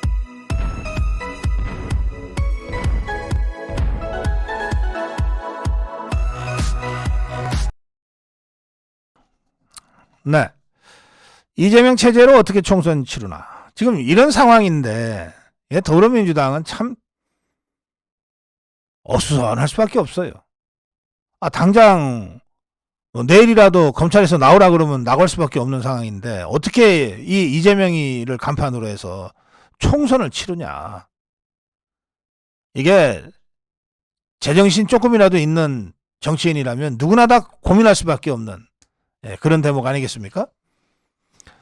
야권의 이 더불어민주당 좌파 진영의 중량급 인사들이 바로 그런 점들을 염두에 두고 슬슬 목소리를 높이고 보폭을 넓게 걷기 시작했어요. 그동안 이재명 때문에 겁이 나고 눈치 봐서 머리 쳐박고 있던 문재인 똘마니들도 슬슬 자기 목소리를 내기 시작했어요. 사법 리스크가 현재화되면서 이재명의 리더십이 흔들리고 있고 그 때문에 이재명 이후를 주장하고 열어나가려고 하는 다른 좌파 정치인들의 준동을 이제 더 이상 막을 수 없게 됐다 이런 뜻입니다. 박영선이는 새로운 민주당 보여줘야 한다. 분당 가능성도 언급했고 이재명이한테 차기 총선 공천권을 내려놔라라고도 요구했고 개딸 같은 이 팬덤 정치에서 멀어져야 한다 라고 하는 주장도 했습니다. 거의 전방위로 이재명이를 저격하고 나선 겁니다. 서울시장 선거 패배 후 향후 앞으로의 정치적 역할을 고민하던 상황에서 당 혁신, 분당, 공천권 이런 주장들을 하면서 지금 간을 보고 있는 중인 것 같습니다. 임종석이도 나타났어요. 이 자는 정계은퇴 선언을 했던 자입니다. 2019년에 나이도 별로 많지 않은 자가 은퇴 선언을 한 다음에 또 그걸 슬그머니 번복하고 지금 다시 정치 일선에 나서겠다고 또 꼼지락꼼지락 하고 있는 것 같습니다. 이 자는 서해 공무원 피격 사건 수사로 문재인의 턱 밑까지 검찰의 수사 칼날이 다가온 것을 보고 나타났어요. 네 차례나 SNS에다가 글을 쓰면서 사실상 정계 복귀를 슬그머니 했습니다. 문재인 정부 전반에 대한 수사가 이어지고 있는 만큼 임종석 전 대통령 비서실장 임종석이가 총대를 메고 문재인 지킴이에 나선 것이다. 그러다 보면 자연스럽게 임종석의 정계 진출이 가시화되고 임종석의 정계 진출이 기정사실화되지 않겠냐. 이걸 노리고 있는 것일 수도 있다. 뭐 이런 얘기도 나옵니다. 임종석이가 움직이는 거 간단합니다. 가만히 있으면 지도 죽을 것 같으니까 문재인이를 방패막이로 해서 그 뒤에 숨겠다는 얘기입니다. 그 뭐 계산이 복잡합니까? 이 자는 머리가 단순한 자예요. 야, 이거 가만히 있으면 나까지 이거 감옥 가겠는데? 가만히 있어봐. 이거 누구 뒤에 숨어야 그래도 안전하지? 이재명이는 너무 불안해. 곧 잡혀갈 것 같은데? 그래도 전직 대통령인데 문재인을 감히 함부로 어떻게 하겠어? 야, 문재인이 뒤에 숨자. 갑자기 문재인 하면서 문재인 지키게 나섰어요. 자, 전해철이라고 있죠? 예, 삼철 중에 하나죠. 친이낙연, 친정세균 개 의원들을 슬슬 자기 쪽으로 끌어당기고 있습니다. 이자는 무슨 당내 선거만 있으면 나가서 늘 깨지는데 또 뭐 이재명이 사라지면 그 다음에 나다 이러고들 다니는 모양입니다. 김종민이라고 있죠. 예. 이자는 이재명의 배계를 어떻게 평가하냐라고 하는 라디오 인터뷰에서의 질문이 나오자 솔직히 실적이 없지 않냐. 이거 약속 위반이다 그랬어. 무슨 약속을 했는지. 약속을 했으면 이재명이가 그 약속 지킬 자예요? 하여튼 이렇게 비판을 했고 이원욱이 있잖아요. 최근에 그 이재명을 상대로 제일 제대로 싸우는 자입니다. 이원욱이. 이재명의 사법 리스크를 우려하는 당내 목소리가 임계점으로 다가오고 있다. 그런가 하면 신경민이라고 있습니다. 이건 전 의원인데 지금 부글부글 끓는 파가 늘고 있다. 이재명 이후를 준비해야 된다는 목소리가 적지 않다. 이렇게 반 이재명, 비 이재명계에서 슬슬 몸들을 풀고 있습니다. 이에 대해서 친명계, 이재명 똘마니들은 이재명이가 정면 돌파를 해서 리더십의 위기를 극복하고 그림을 계속 쥐고 가서 총선 공천권을 확실하게 행사하고 그걸 바탕으로 해서 총선 이긴 다음에 대통령에 한 번 더 도전해야 된다. 이게 이재명 똘마니들의 그림입니다. 뭐 그런 그림이야. 빤한 그림이죠. 그런데 이재명 본인은 어떠냐? 이 중에도 이미지 생각하느라고 반명, 비명계 쪽에 이재명에 대한 공격에는 일체 대응하지 않는다. 이런 전략을 세웠어요. 그리고 자기는 오로지 민생이다.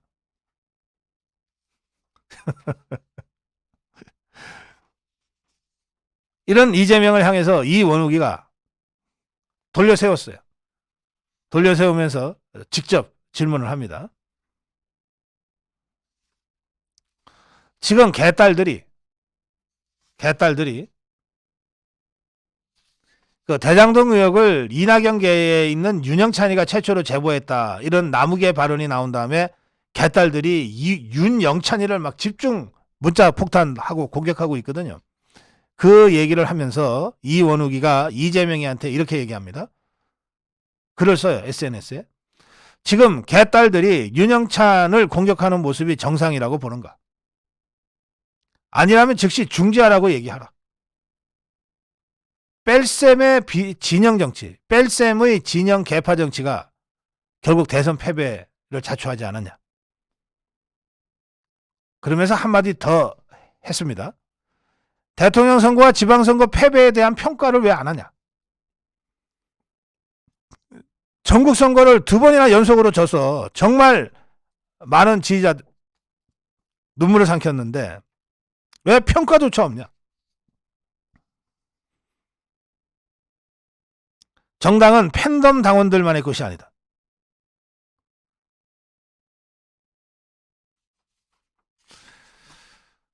이 원욱이가 계속해서 아주 강한 어조로 이재명을 공격하는데 이재명이가 아무 소리 못하죠. 별로 싸우고 싶지 않은 거예요. 싸워봤자 자기가 불리하다고 생각하는 거예요. 그러니까 이재명이는 직접 나서지 않아요. 그런데 그냥 놔두면 안 될 것 같잖아요. 그러니까 개딸들이 나타난 거예요. 개딸들이. 이재명과 개딸들의 역할 분담이죠. 자, 다음으로 가겠습니다.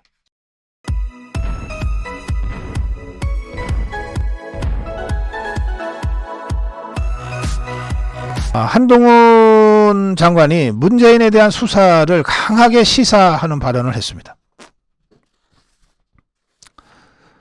그 전에 지금 이제 한동훈 장관 자택에 주거 침입한 그 혐의로 지금 고소돼 있는 고발돼 있는 그 더 탐사라는 데 있죠. 여기를 경찰이 압수수색하러 들어갔습니다. 이 자들이 문을 걸어 잠그고 버텼답니다. 경찰이 소방 인력을 동원해서 사무실 문을 강제로 열고 압수수색 영장을 집행했습니다. 이 자들은 말이죠.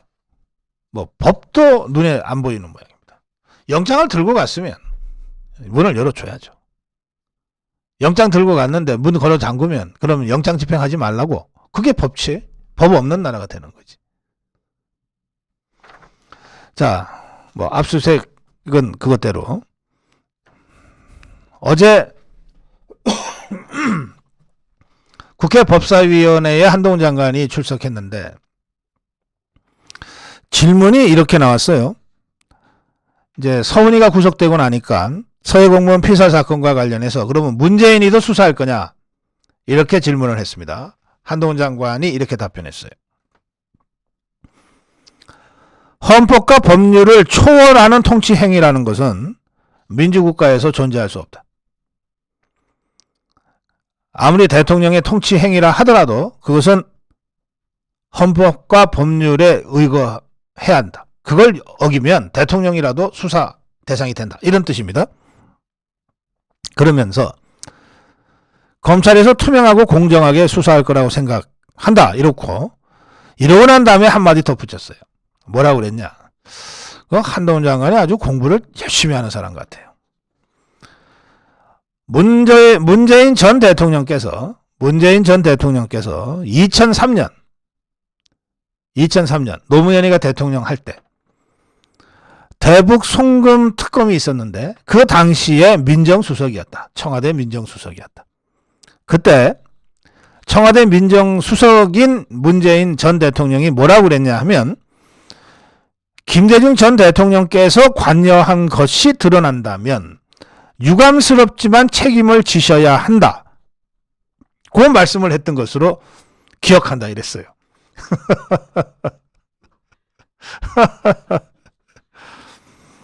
네, 불법 연루 증거가 명확히 드러날 경우에는 전직 대통령 문재인도 수사의 예외가 될 수 없다. 뭐 저는 문재인 수사하겠다고 하는 의지의 표명이라고 저는 해석합니다. 다음으로 가겠습니다.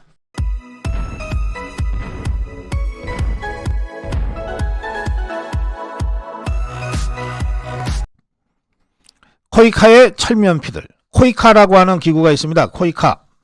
이게 참 자랑스러운 기구예요.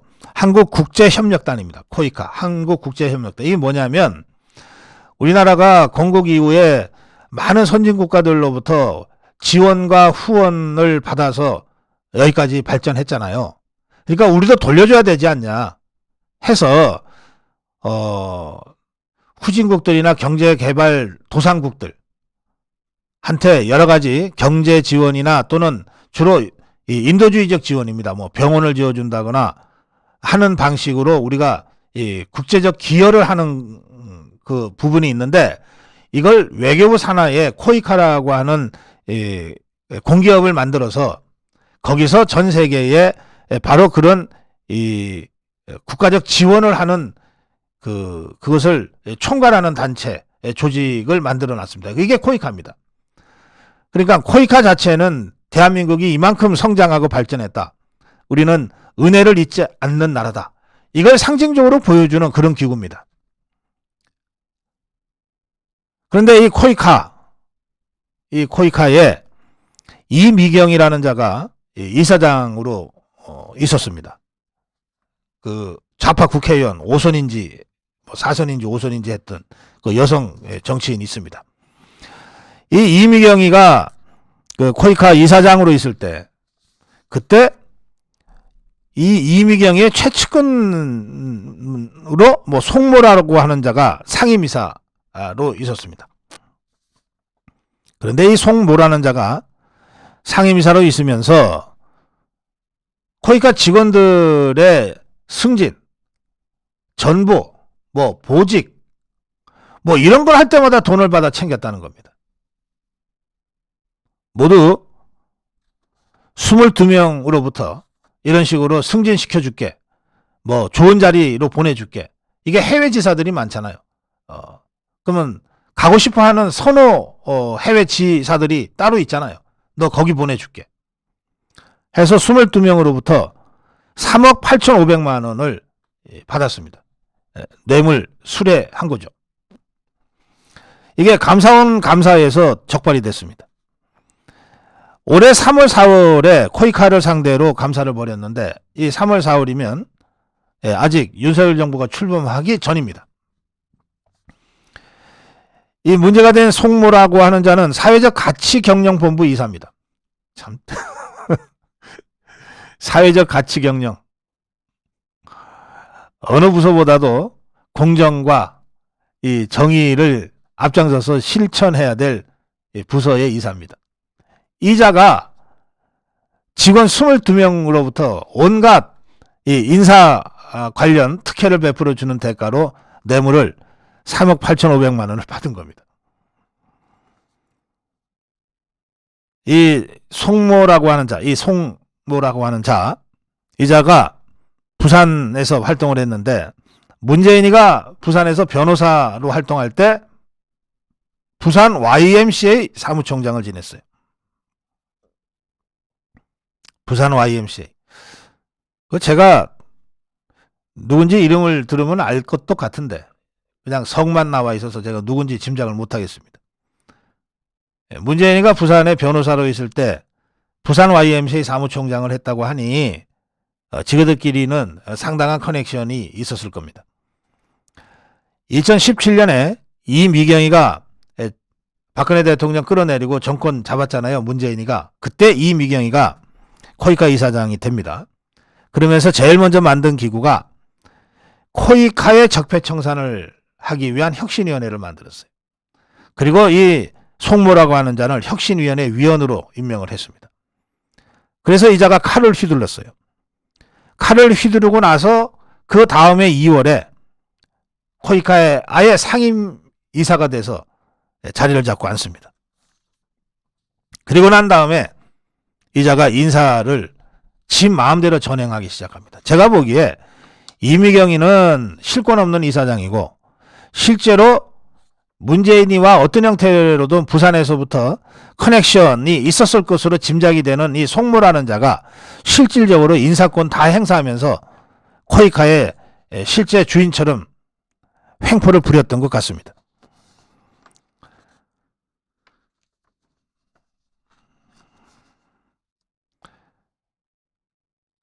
이 송모라고 하는 자가 과거에 시민단체에서 함께 근무했던 대학 선배 A로부터 모두 9차례에 걸쳐서 6,400만 원을 받았고요. 그 반대급부로 이 A라는 사람을 코이카 자회사의 대표이사로 보내줬다고 합니다. 또 2020년 7월에는 무슨 계약을 체결한 업체로부터 2,820만 원을 받고 코이카 담당자를 불러서 그저 신규 사업 이거 하는데 그 업체 대표하고 좀 해봐라 해서 계약 편의를 제공했습니다. 또 직원들한테 근무 평가를 조작해서 승진을 시키기도 하고 선호하는 해외 사무소로 발령을 내주기도 했습니다. 승진 후보자 명부 순위 바깥에 있던 B 실장으로부터 2,500만 원을 받고 근무 평가를 조작해서 승진 후보자 명부 아예 바깥에 있던 자를 상급으로 승진 임용을 시키기도 했습니다. 그리고 이미경이 다음으로 이사장이 된 게 손혁상이라고 하는 자인데 이 손혁상이라는 자가 경희대 교수를 지낸 모양입니다. 경희대 교수 시절에 그러니까 이사장이 되기 전에 이 송모라고 하는 자한테 1,000만 원을 줬답니다. 2020년 4월에 1,000만 원을 주고 12월에 이사장직에 선임됐다고 하는데 코이카 이사장 자리가 1,000만 원에 거래되는 거는 너무 싸게 거래된 것 같은데, 이게 도둑도 좀도둑이었던 것 같습니다. 손혁상이라는 자는 뇌물이 아니라 돈을 빌려준 것이다 라고 지금 강변하고 있습니다. 또 이 자들이 나는 돈을 뇌물로 준 게 아니라 빌려줬다가 뜯겼다, 송모라는 자한테 사기당했다, 이렇게 주장을 하면서 이 손혁상이를 비롯해서 이 코이카의 임직원 다수가 이 송모를 상대로 민사 형사 소송을 제기한 상태고 사기 혐의로 고소하기도 했습니다. 지그들 살라고 이 송모라는 자를 사기꾼으로 몰고 있는 것 같습니다. 사기꾼으로 몰아야 자기들이 피해자가 되는 거 아니에요. 그게 아니고 진짜 뇌물을 주고받은 관계라고 하면 뇌물 준 자도 같이 공범으로 처벌되거든요. 그러니까 이 자들은 뇌물 준 게 아니다, 우리는 송모한테 속아서 사기를 당했다, 돈을 빌려줬다가 떼였다, 이렇게 주장하고 있습니다. 만약에 그게 사실이라면, 돈을 빌려줬다 떼였거나 또는 사기를 당한 것이 사실이라면 감사원이 왜 이들을 수사 의뢰하겠습니까?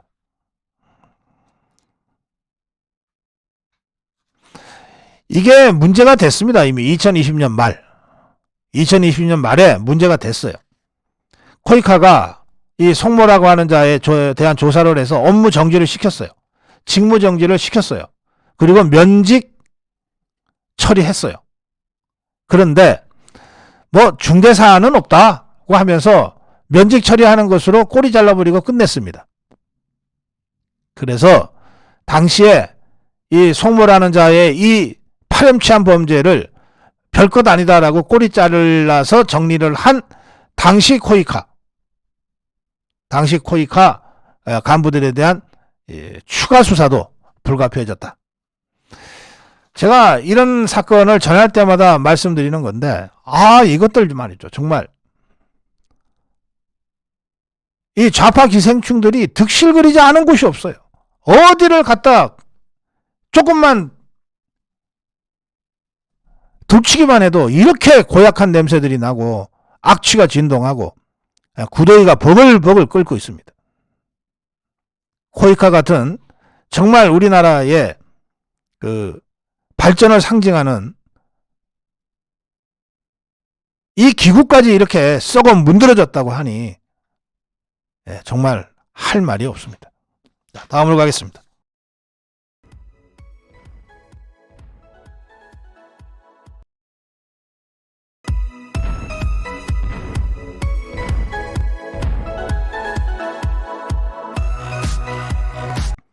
이스타항공에 대한 검찰의 압수수색이 있었습니다.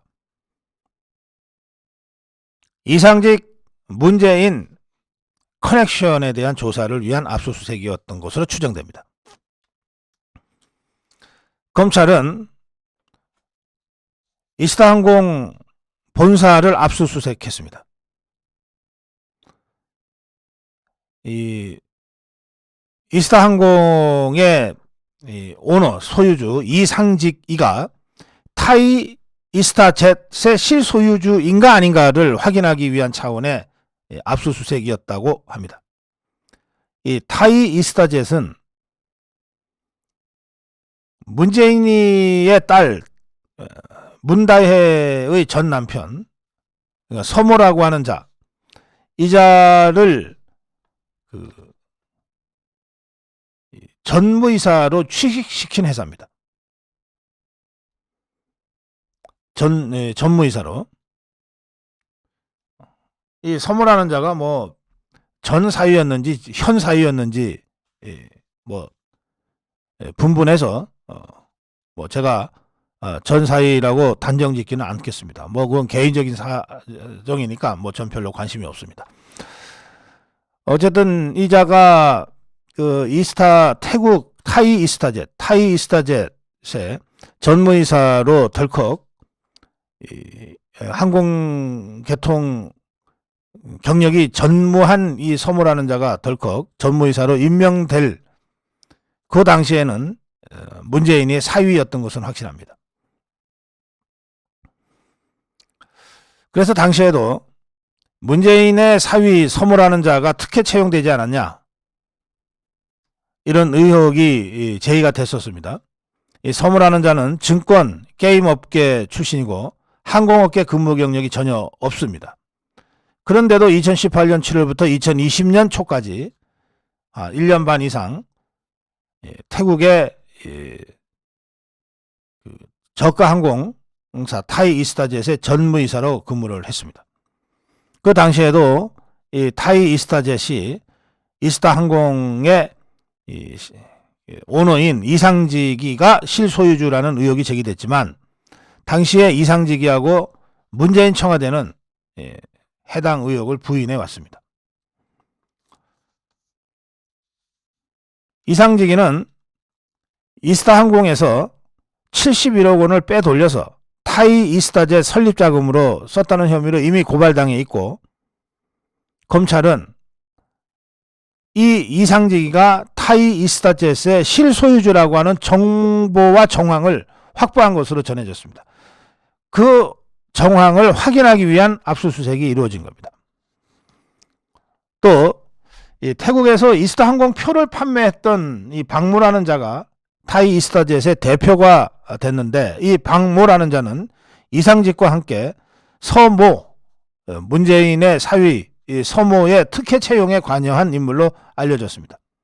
이 박모라는 자도 잡아들이기 위해서 검찰이 여권 무효와 인터폴 적색 수배 요청을 위한 법리 검토에 들어간 상태입니다. 법조계에서는 이상직이가 타이 이스타젯의 실소유주로 확인이 된다면, 그렇다면 단순한 특혜 채용 의혹이 아니라 뇌물 사건으로 성격이 바뀔 수 있다라고 하는 말이 나옵니다. 이게 무슨 얘기냐? 이상직이가 지난 2018년 3월에 중소기업진흥공단 이사장에 임명이 됐고, 2020년 4월에 민주당 공천으로 전라북도 전주 을 지역에서 출마해서 당선이 됐거든요. 그런데 이러한 정치적 특혜를 받았는데, 그런데 이자가 문재인이의 사위 서모라는 자를 자신의 소유 회사인 타이 이스타젯에 취직을 시켰다면, 이상직이는 서모라는 자를 취직시켜주고 그 대가로 문재인이는 이상직이를 중소기업진흥공단 이사장에 임명하고 곧 이어서 민주당 공천을 받게끔 해준 그런 거래가 성립되는 것 아니냐, 이겁니다. 그러니까 이상직이가 문재인이한테 사위 서모를 취직시키는 식으로 뇌물을 공여하고 문재인이가 그 뇌물을 받은 대가로 이상직이한테 중소기업진흥공단 이사장 자리도 주고 공천도 받도록 해준 것 아니냐, 이렇게 사건이 정리가 되면 이것은 뇌물죄가 되는 거죠. 이상직이와 문재인이의 뇌물수수 사건이 되는 겁니다. 사실은 벌써 전에 이 문재인이와 이상직의 관계를 이러한 관계 아니냐라고 보고 문재인이하고 이상직이를 뇌물 수뢰 혐의로 고발한 시민단체들이 이미 있습니다.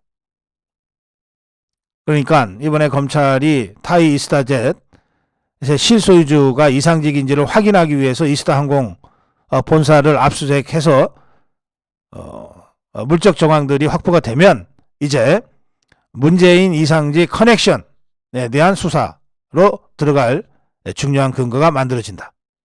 그렇게 말씀드릴 수 있겠습니다. 다음으로 갑니다.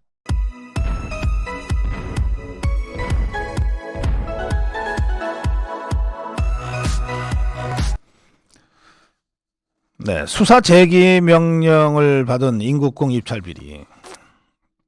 이거 제가 어제 이승우 변호사와 함께 수사 제기 명령이라고 하는 것이 좀 생소해서요, 좀 자세하게 알아봤습니다. 핵심은 뭐냐면 1차 검찰이 수사를 해서 불기소 처분을 했는데, 이 불기소 처분이라는 수사 결과가 매우 잘못됐다고 검찰이 자체적으로 판단을 해서 수사를 다시 하라, 이렇게 수사 제기 명령을 내리는 경우에 해당된다는 설명을 들었습니다.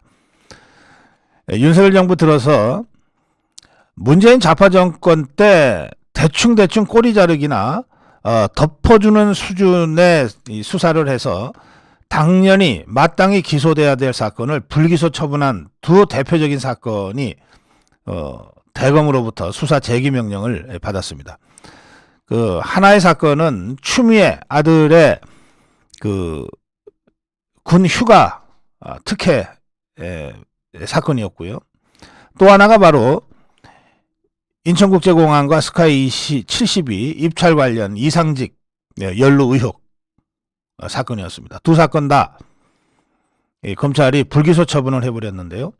이 두 사건 수사가 뭔가 미진하고 잘못이 있다 해서 대검이 수사 재기 명령을 내린 상태입니다. 추미애 아들 그 휴가 특혜 의혹은 동부지검에서 다시 수사를 재기했습니다. 또 인천국제공항과 스카이 72 입찰 비리 관련 이상직 비리 관련 의혹 사건은 인천지검에서 다시 수사 재기를 했습니다. 그런데 제가 어제 이승우 변호사와 이 문제를 다룬 후에 여러분들이 이 인천국제공항 스카이 72 입찰 비리 관련 이상직 비리 의혹 관련으로 제보를 해오셨습니다. 이 제보 내용을 보면 인천국제공항 스카이 72 이 비리 사건이 자칫 잘못 다루어지면 5천여 명에서 6천여 명 가까운 사람들의 일자리가 일거에 날아갈 수도 있다. 는 아주 심각한 사안이라고 하는 제보입니다. 얼마 전에 인천공사와 스카이 72 사이에 부동산 인도 소송이 대법 판결이 났는데요. 대법에서는 인천국제공항공사, 인천공항공사가 승소했지만, 그러나 이 대법의 판결이 나기 전에 이미 지난 사건 수사가 미진했다고 대검으로부터 수사 재기 명령이 내려진 상태였습니다. 그게 지난 9월이었습니다. 현재 검찰이 이 인천공사에 대해서 이 스카이 72 그 입찰 비리 사건 또 이상직 의혹 비리 사건과 관련돼서 진행되고 있는 수사는 모두 5건이나 됩니다. 그리고 이 상태에서 일방적으로 대법의 판결만 의거해서 인천공사가 스카이 72를 영업 등록을 취소하고 다시 이 반환을 받을 경우에는 총 3천억의 국고 손실이 예상된다는 이 YTN의 보도까지 있었습니다. 국토부도 이 인천공사의 그 골프장 취득에 대한 예산 승인을 불허할 예정이라고 하고요. 검찰 수사가 마무리될 때까지 현재의 스카이 72를 현 상태를 유지하면서 검찰의 수사 재기 상황을 지켜보는 것이 합리적이다, 이렇게 판단하고 있다고 합니다.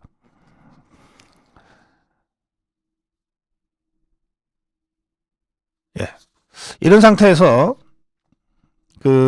만약에 지금 스카이 72의 소유권이 즉각 정지가 돼버리면, 그러면 이 스카이 72 종사자 1,100여 명, 임차업자 28개 업체, 600여 개 협력업체 종사자 총 5천여 명에서 6천여 명의 일자리가 일거에 없어지는 이런 상황이 발생할 수 있다는 겁니다. 특히 이 입찰 관련 비리 의혹이 수사 중인데, 어쨌든 입찰을 받은 자가 있지 않겠습니까? 낙찰을 받은 자가.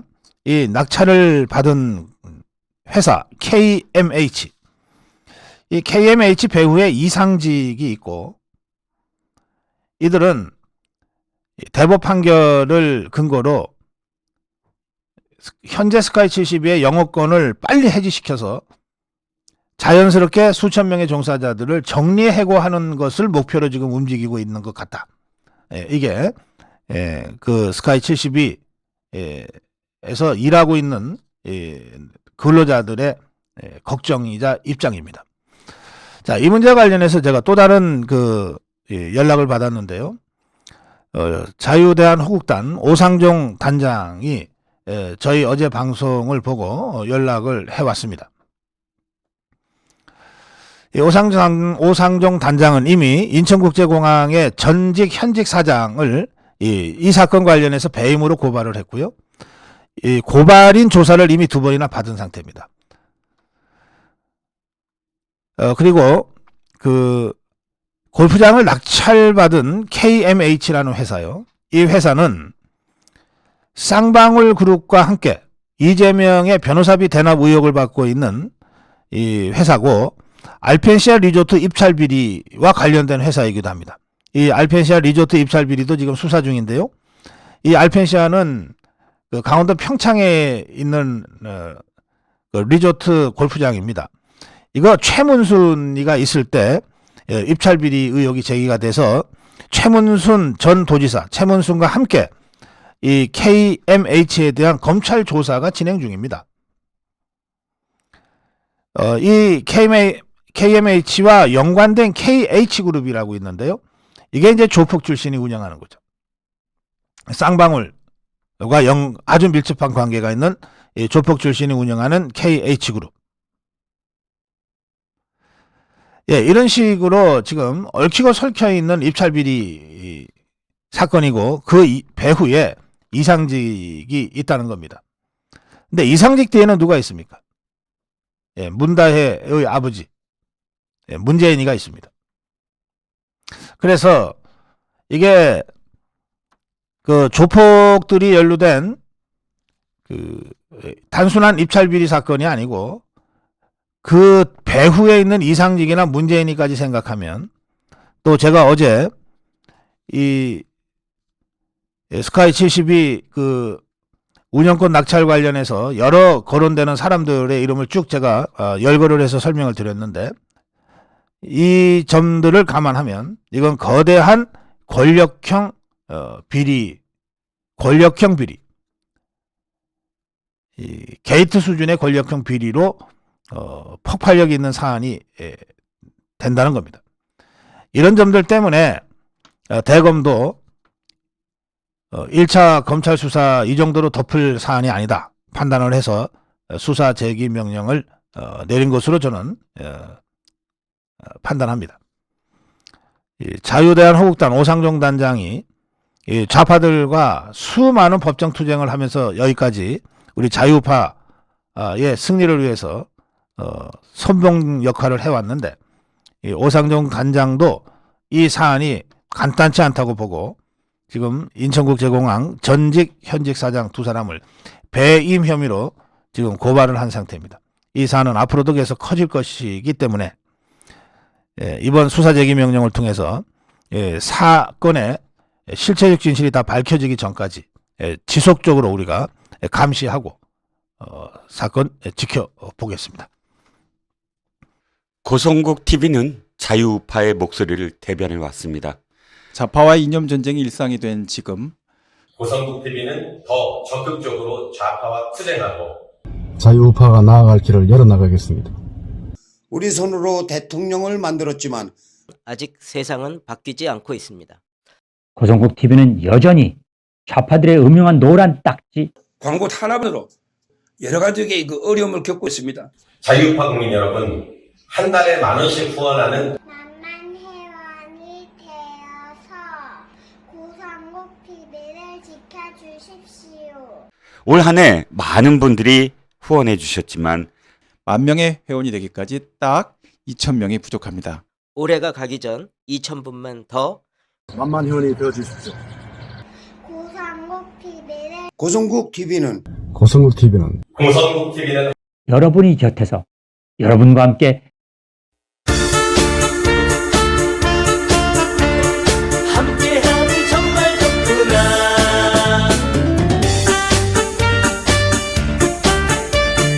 나라 사랑하는 이고 생각하고 생각해봐도 잘못된 걸 어떻게 하나. 해봤자 소용없다. 가만히 있으면 달라집니까?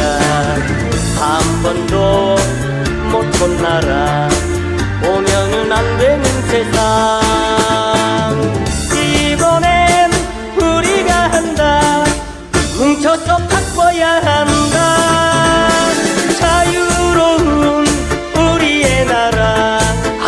아차하면 저들의 나라.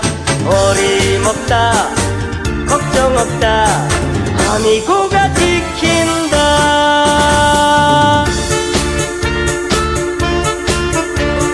함께하니 정말 좋구나.